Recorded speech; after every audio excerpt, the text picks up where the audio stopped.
Hello বন্ধুরা, আশা করি তোমরা সবাই ভালো আছো।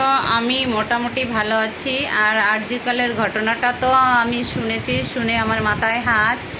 আমি কি বলবো, বলার কিছুই নাই। তখন চোখ দিয়ে জল বেরিয়ে আসছে। তখন ওই মেয়েটাকে আমি দেখলাম, খুবই খারাপ অবস্থায় ছিল।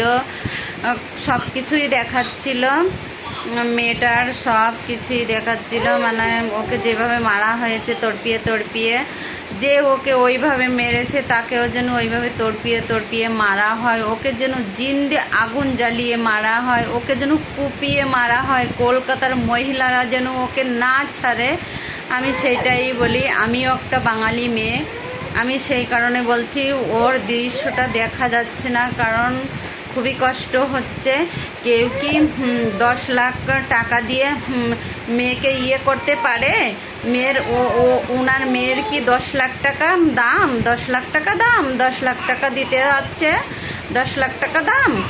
তাই আমি এইখানে বলছি ওকে যেন পুড়িয়ে মারা হয়, পিন হুপিয়ে মারা হয়। বন্ধুরা, এইখানে আর আমি কিছু বলবো না, কারণ খুবই রেগে আছে সবাই, আর আমিও খুবই রেগে আছি। এইখানে আমার ভিডিওটা ভালো লাগলে তোমরা শেয়ার, কমেন্ট, সাবস্ক্রাইবার করবে। Bye bye, good night.